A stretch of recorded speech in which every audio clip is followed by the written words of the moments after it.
এই রাজাকারি রাজাকারি খেলতে খেলতে খেলতে খেলতে যখন এদেশের 4 কোটি ছাত্র জনতা তাদের ন্যায্য অধিকারের দাবি নিয়ে রাজপথে নামলো, তারা বলল মেধার মূল্যায়ন চাই। শেখ হাসিনা 4 কোটি ছাত্র জনতার বুকের উপর লাঞ্ছনার আঘাত করে গোটা ছাত্র জনতাকে রাজাকারের বাচ্চা বলে গালি দিয়েছিল। যেদিন স্বৈরাচারী শেখ হাসিনা 4 কোটি ছাত্র জনতাকে রাজাকারের বাচ্চা বলে উপহাস করেছিল, গালি দিয়েছিল, সেদিনই তার ভাগ্য নির্ধারিত হয়ে গিয়েছিল। সেদিন আমার বাংলার তামাম ছাত্র জনতা বাংলাদেশের প্রতিটি শিক্ষাঙ্গন থেকে রাতের গভীরে স্লোগান উচ্চারণ করেছিল, তুমি কে আমি কে। শেখ হাসিনার রাজাকারি রাজাকারি খেলা শেষ। এদেশের মানুষ তখন তারা বলল, ছাত্ররা বলল, অধিকার চাইতে গেলে যদি রাজাকার হওয়া লাগে, দেশের উন্নয়নের কথা বললে যদি রাজাকার হওয়া লাগে, ফ্যাসিবাদের বিরুদ্ধে কথা বললে যদি রাজাকার হওয়া লাগে, যদি ভারতীয় আধিপত্যবাদের বিরুদ্ধে সংগ্রাম করলে যদি রাজাকার হওয়া লাগে, দেশকে ভালোবাসলে যদি রাজাকার হওয়া লাগে, তাহলে গোটা বাংলাদেশ রাজাকার। সংগ্রামী সাথী ও বন্ধুগণ, এভাবেই তার বিভাজনের ষড়যন্ত্রের রাজনীতি বাংলার দামাল সন্তানরা ব্যর্থ করে দিয়েছে। সংগ্রামী সাথী ও বন্ধুগণ, 47 সাল 71-এর বিজয়ের সেই তিক্ত অভিজ্ঞতা থেকে আজ আমি বলতে চাই, অতীতের বিজয়গুলোকে বারবার ষড়যন্ত্রকারীরা ছিনতাই করেছে, বিজয়ের লক্ষ্য এবং উদ্দেশ্য ব্যাহত হয়েছে। সুতরাং 24 আগস্টের বিপ্লবের সেনানায়কদেরকে বলি, এবারের বিপ্লব ব্যর্থ হতে দেওয়া যাবে না। বৈষম্য বিরোধী ছাত্র নেতৃবৃন্দকে ধন্যবাদ জানাই, তোমরা সোচ্চার ছিলে, সোচ্চার আছো। আমি আহ্বান জানাবো, আগামী দিনেও দেশ এবং জাতীয় স্বার্থে তোমরা সোচ্চার থাকবে। এদেশের ইসলামী সংগঠনগুলো তোমাদের সাথে থাকবে, এদেশের আলেম সমাজ তোমাদেরকে সহযোগিতা করবে, এদেশের ছাত্র জনতা তোমাদের সাথে আছে। শেখ হাসিনার ষড়যন্ত্রের রাজনীতিকে ব্যর্থ করে দিয়ে জুলাই এবং আগস্টে বাংলাদেশের ছাত্র জনতার নেতৃত্বে অভূতপূর্ব ঐক্য গড়ে উঠেছিল। আপনারা দেখেছেন, প্রতিটি জেলায় জেলায়, প্রতিটি রাজপথে, স্কুল, কলেজ, ইউনিভার্সিটি, আলিয়া মাদ্রাসা, কওমি মাদ্রাসার সব ছাত্ররা হাতে হাত দিয়ে ফ্যাসিবাদের মোকাবেলায় রাজপথে দাঁড়িয়ে গিয়েছিল। আর এই বিপ্লবের অন্যতম আরেকটি বৈশিষ্ট্য ছিল, রাজপথে আমরা দেখেছি আমাদের এই সিংহ শার্দুল সন্তানেরা বিপ্লব করছে, সংগ্রাম করছে, স্লোগানে স্লোগানে রাজপথ তারা উত্তপ্ত করে তুলছে। যখনই নামাজের সময় হয়ে যায়, সঙ্গে সঙ্গে ছাত্ররা আল্লাহু আকবার আযানের ধ্বনি দিয়ে পিচ ঢালা রাজপথকে যায় নামাজ বানিয়ে আল্লাহর দরবারে সিজদায় লুটিয়ে পড়ে। এরপরে তারা আল্লাহর দরবারে দুহাত তুলে ফরিয়াদ জানিয়ে সাহায্য কামনা করেছে। আমার আল্লাহ সাহায্য করেছেন, 5ই আগস্টের বিপ্লব সাধিত হয়েছে। কাজেই 5ই আগস্টের বিপ্লব পরবর্তী বাংলাদেশে দাঁড়িয়ে দ্ব্যর্থহীন ভাষায় বলতে চাই, দেশ থেকে পালিয়ে গিয়ে বাংলাদেশের স্বার্থ বিরোধী আরেকটি দেশে তোমরা ঘাপটি মেরে বসে থেকে বাংলাদেশের বিরুদ্ধে ষড়যন্ত্রের জাল বুনবার চেষ্টা করছো। ইনশাআল্লাহ বাংলার মানুষ ঐক্যবদ্ধভাবে তোমাদের ষড়যন্ত্রকে নস্যাৎ করে দেবে। আমি আমাদের পার্শ্ববর্তী, আমাদের প্রতিবেশী দেশ ভারতের বাংলাদেশ নীতির চরম সমালোচনা করছি, নিন্দা জানাচ্ছি। আপনারা 15টা বছর সম্পর্ক করেছেন আওয়ামী লীগের সাথে, সম্পর্ক করেছেন শেখ হাসিনার সাথে, আর শেখ হাসিনাকে সমর্থন করতে গিয়ে বাংলাদেশের মানুষের উপর আপনারা সীমাহীন অন্যায়, অবিচার, জুলুম করেছেন। প্রতিটি ক্ষেত্রে বাংলার মানুষকে তাদের ন্যায্য অধিকার থেকে বঞ্চিত করেছেন, বাংলাদেশের মানুষের ভোটাধিকারকে হরণ করেছেন। আন্তর্জাতিক বিশ্বে বাংলাদেশের মানুষ যেন তাদের ন্যায্য দাবি আদায় করতে না পারে, ভারত রাষ্ট্র তার পথে অন্তরায় হয়ে দাঁড়িয়েছে। এখন ভারতকে তার মাসুল গুনতে হবে। ইতিপূর্বে শ্রীলঙ্কা থেকে বিতাড়িত হয়েছেন, নেপাল থেকে বিতাড়িত হয়েছেন, এমনকি মালদ্বীপ থেকে আপনারা বঞ্চিত, বিতাড়িত, লাঞ্ছিত, লাঠি খেয়েছেন। সর্বশেষ ছিল হারানো ধন, হারানো মানিক বাংলাদেশ। বাংলাদেশে আপনার কৃতদাসী শেখ হাসিনাকে দিয়ে মনে করেছিলেন অনন্তকালের জন্য বাংলাদেশকে লুটে পুটে খাবেন। এই কৃতদাসীকে বাংলার মানুষ তার মনিবের ঘরে পাঠিয়ে দিয়েছে। আগামী দিনে আপনারা বাংলাদেশ নীতি পরিবর্তন করুন, আমার দেশের সঙ্গে সম্মানজনক আচরণ করবেন, আমাদের সঙ্গে সৌজন্যতা রক্ষা করে আপনাদের পররাষ্ট্রনীতি নির্ধারণ করবেন। আর যদি আমাদের বাংলাদেশের উপর আবার আধিপত্য চালাবার চেষ্টা করেন, 18 কোটি জনতা একসঙ্গে আপনাদের বিরুদ্ধে রুখে দাঁড়াবে। অন্তর্বর্তীকালীন সরকারকে ধন্যবাদ জানাই। ভারতীয় আধিপত্যবাদের বিরুদ্ধে জাতীয় ঐক্য গড়ে তুলবার জন্য ঐতিহাসিক পদক্ষেপ গ্রহণ করেছে। সকল ধর্মমত, হিন্দু, বৌদ্ধ, খ্রিস্টান, মুসলমান, সব ধর্মের ধর্মীয় গুরুদেরকে নিয়ে ঐক্য গড়ে তুলেছেন। সকল রাজনৈতিক দলগুলোকে ডেকে ঐক্যবদ্ধ করেছেন। বাংলাদেশের প্রশ্নে আমরা দেখিয়ে দিয়েছি আমাদের মধ্যকার রাজনৈতিক বিরোধ থাকতে পারে, দেশপ্রেমের প্রশ্নে আমরা অভিন্ন এবং ঐক্যবদ্ধ।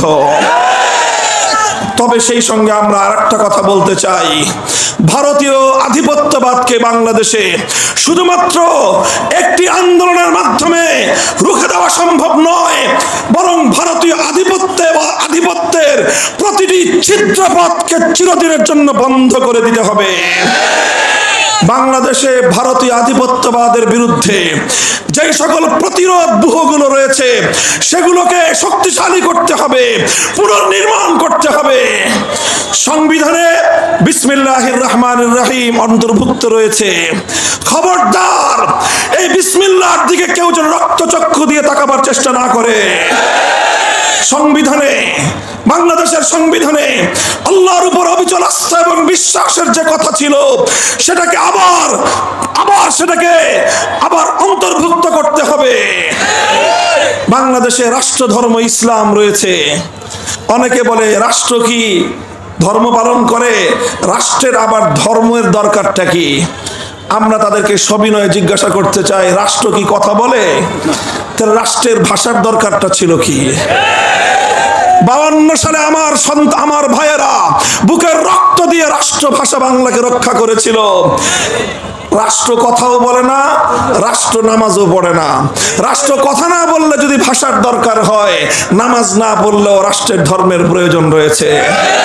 কাজে যেই যুক্তিতে বাংলা ভাষা রাষ্ট্র ভাষা হয়েছে, একই যুক্তিতে ইসলাম বাংলাদেশের রাষ্ট্র ধর্ম হয়েছে।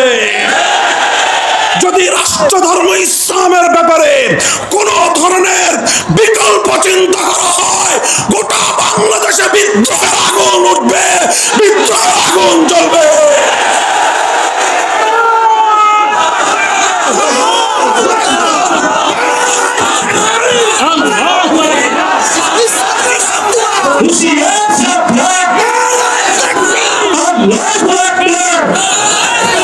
সংগ্রামী সাথী ও বন্ধুগণ, কাজে আমি সংবিধানের এই 3টি বিষয় গুরুত্বের সঙ্গে এগুলো বিবেচনায় রাখার জন্য উদাত্ত আহ্বান জানাচ্ছি। 4র্থ বিষয় হলো, বাংলাদেশের মানুষ কখনোই রাষ্ট্র রাজনীতি কোন জায়গায় ধর্মনিরপেক্ষ মতবাদকে মনে প্রাণে মেনে নেয়নি। ভারতীয় আধিপত্যবাদের সূত্র ধরে 72 সালে ভারতের প্রধানমন্ত্রী প্রেসক্রিপশনে ভারতের সংবিধানের মূল নীতিগুলোকে বাংলাদেশের সংবিধানের মূল নীতি বানিয়ে স্বাধীন বাংলাদেশকে ভারত মাতার চরণতলে বলি দেওয়ার ব্যবস্থা করা হয়েছিল। সেই ধর্মনিরপেক্ষ মতবাদ সংবিধান থেকে উৎখাত করে শহীদ প্রেসিডেন্ট জিয়াউর রহমান সাহেব সংবিধানে আল্লাহর উপর অবিচল আস্থা এবং বিশ্বাস অন্তর্ভুক্ত করেছিলেন। এখন দেখি বিএনপির কিছু লোক আবার এটার জন্য মায়া কান্না কাঁদে। তোমরা কোন বিএনপি করো? জিয়াউর রহমান সাহেবের বিএনপি না অন্য কোনো বিএনপি করো, আগে নিজেদের পরিচয়কে নির্ধারণ করো। কাজেই সংবিধানে আল্লাহর উপর অবিচল আস্থা এবং বিশ্বাস এখানে আবার পুনরন্তর্ভুক্ত করতে হবে। যেই ধর্মনিরপেক্ষ মতবাদ ভারত থেকে আমদানি করা হয়েছিল, ভারতীয় কৃতিদাসীকে যেভাবে ভারতে পাচার করা হয়েছে, তার মূলনীতি ধর্মনিরপেক্ষ মতবাদ নয়াদিল্লিতে আবার পাঠিয়ে দিতে হবে। বাংলাদেশের সংবিধানে ধর্মনিরপেক্ষ মতবাদ থাকতে পারে না, থাকতে দেওয়া হবে না।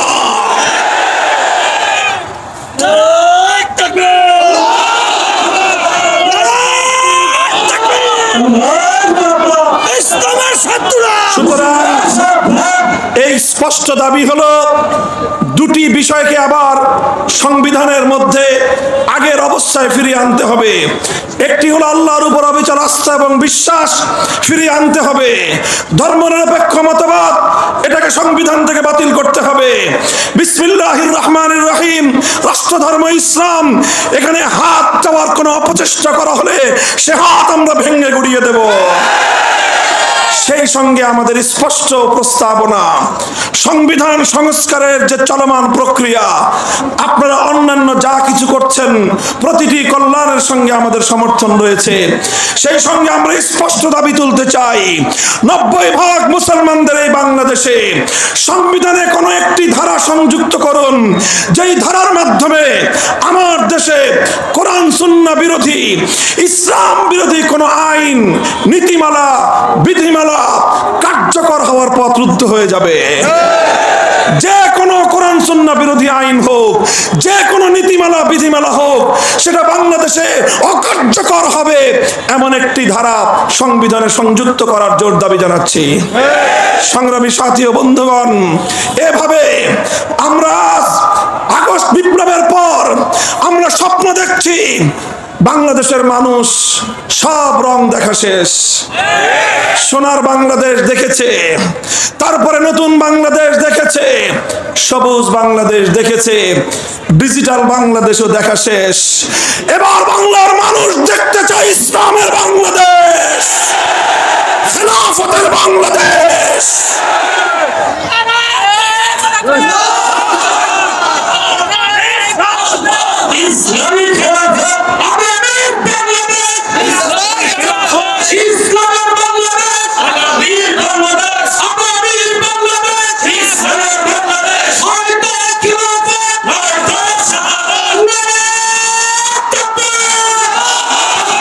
সংগ্রামী সাথী ও বন্ধুগণ, সেই সাথে অন্তর্বর্তীকালীন সরকারকে উদাত্ত আহ্বান জানাতে চাই। এই যে হত্যাকাণ্ডগুলো সংগঠিত হয়েছে, 2009 সালের পিলখানার হত্যাকাণ্ড, 2013 সালের শাপলার গণহত্যা, 2021 সালের মোদী বিরোধী আন্দোলনের হত্যাকাণ্ড, 2024 সালের ফ্যাসিবাদ বিরোধী আন্দোলনের 2000-এর বেশি ছাত্র জনতার গণহত্যা, প্রতিটি গণহত্যার বিচার করতে হবে। এই হত্যাকাণ্ডের যারা খলনায়ক নায়িকা, শেখ হাসিনাকে ধরে এনে তার খুনি মন্ত্রিসভার প্রতিটি সদস্য, প্রশাসনের সকল খুনিদেরকে আইনের হাতে সোপর্দ করে যথাযথ বিচার নিশ্চিত করতে হবে। বাংলাদেশ থেকে পাচারকৃত হাজার হাজার বলা যায় না, এখন আর লক্ষ লক্ষ কোটি টাকা, এগুলো আবার সারা পৃথিবী থেকে গুছিয়ে কিভাবে ফিরিয়ে আনবেন, ডক্টর ইউনূস সাহেব সেই উদ্যোগ গ্রহণ করুন। সকল পাচারকৃত টাকা ফিরিয়ে এনে দেশের উন্নয়ন, জনগণের কল্যাণে এগুলোকে নিয়োগ করার, বিনিয়োগ করার, ব্যবহার করার উদ্যোগ গ্রহণ করুন। আমাদের সমর্থন আপনার সঙ্গে থাকবে। প্রয়োজনীয় সংস্কার কাজে মনোযোগ দেন, প্রয়োজনীয় সংবিধান সংস্কার, নির্বাচন ব্যবস্থা সংস্কার, এই বিষয়গুলো সুসম্পন্ন করুন। প্রশাসনের মধ্যে ঘাপটি মেরে বসে থাকা ফ্যাসিবাদের দোষরদেরকে চিহ্নিত করুন।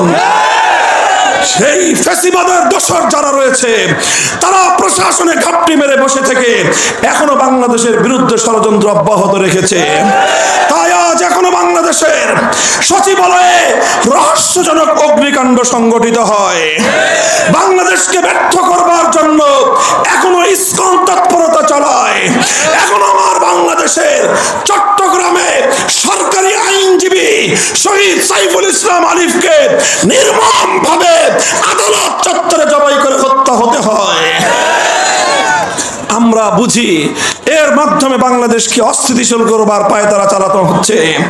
ইনশাআল্লাহ এদেশের আলেম সমাজ, বাংলাদেশ খেলাফত মজলিসের নেতাকর্মীরা, হেফাজতে ইসলামের নেতাকর্মীরা অতীতেও যেরকম আমরা নির্ঘুম বাংলাদেশের জন্য পাহারাদারি করেছি, আগামী দিনেও বাংলাদেশের স্বাধীনতা, বাংলাদেশের অখণ্ডতাকে অক্ষুণ্ণ রাখার জন্য যা করতে হয় আমরা তাই করতে প্রস্তুত থাকবো ইনশাআল্লাহ। সংগ্রামী সাথী ও বন্ধুগণ, সর্বশেষ আমার উদাত্ত আহ্বান, মনে রাখবেন এই যে ফ্যাসিবাদের মোকাবেলায় রাজপথে যে ঐক্য গড়ে উঠেছে, এই ঐক্যর বিরুদ্ধে যদি কেউ ভূমিকা পালন করে, বাংলার মানুষের আদালতে দাঁড়িয়ে তাকে জবাবদিহিতা করতে হবে। বিশেষ করে আমি প্রধান দুই দল বিএনপি এবং জামায়াতে ইসলামীকে লক্ষ্য করে বলি, আপনারা যত দ্রুত যেভাবে নিজেদের মধ্যে পারস্পরিক প্রতিদ্বন্দ্বিতা নয়, আপনারা সংঘাতে আপনারা নিজেরা যেভাবে নিজেদের মধ্যে বাদানুবাদে জড়িয়ে পড়েছেন, এর সুবাদে যদি ফ্যাসিবাদ বাংলাদেশে আবার পুনর্বাসিত হয়, বিএনপি এবং জামায়াতে ইসলামীকে বাংলাদেশের জনগণ ক্ষমা করবে না।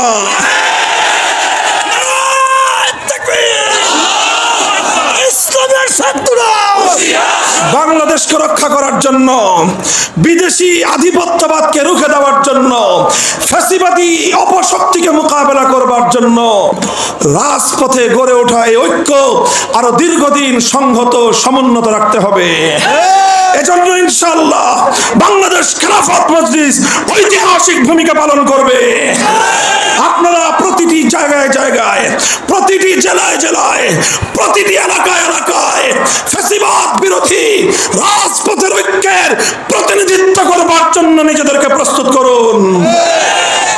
অন্তর্বর্তীকালীন সরকারকে বলবো, একটি নিরপেক্ষ নির্বাচন, একটি সুষ্ঠু এবং সকলের অংশগ্রহণের একটি নির্বাচনের জন্য আপনারা মাঠ প্রস্তুত করতে থাকুন এবং প্রশাসনকে সুন্দরভাবে ঢেলে সাজান।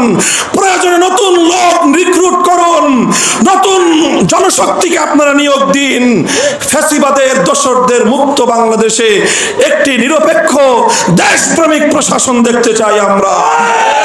সংগ্রামী সাথী ও বন্ধুগণ, সব কথার শেষ কথা হলো এই, যত তন্ত্রমন্ত্র যাই হোক না কেন, যদি চূড়ান্তভাবে বৈষম্যহীন সমাজ গড়তে চাও, পূর্ণাঙ্গ ইনসাফ ভিত্তিক সমাজ যদি গড়তে চাও, কোনো তন্ত্র দিয়ে, কোনো মন্ত্র দিয়ে হবে না।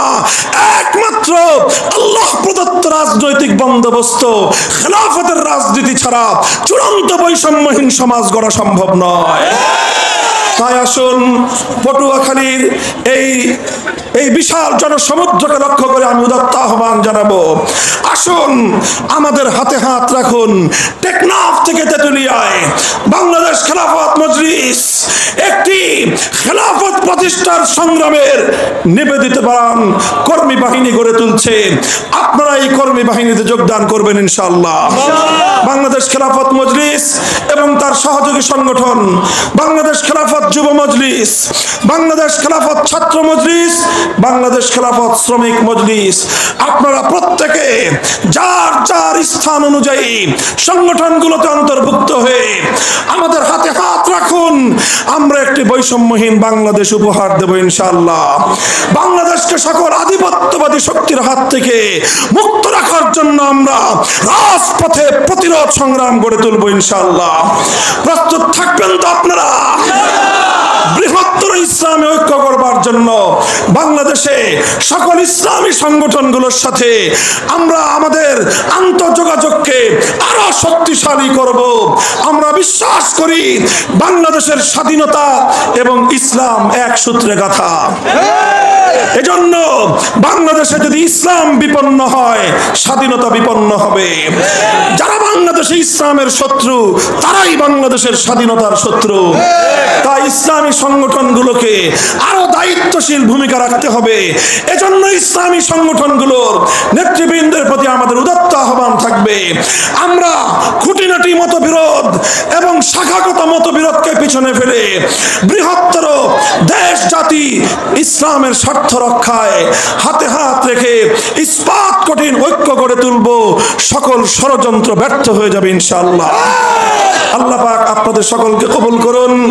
আপনারা এই পটুয়াখালীর শহীদ মিনার সংলগ্ন এই ঝাউতলা ময়দানে আজ যেভাবে জনসমুদ্র তৈরি করে বাংলাদেশ খেলাফত মজলিসের সম্ভাবনাকে দেশবাসীর সামনে তুলে ধরেছেন, আল্লাহ পাক আপনাদের সকলকে উত্তম বিনিময় দান করুন।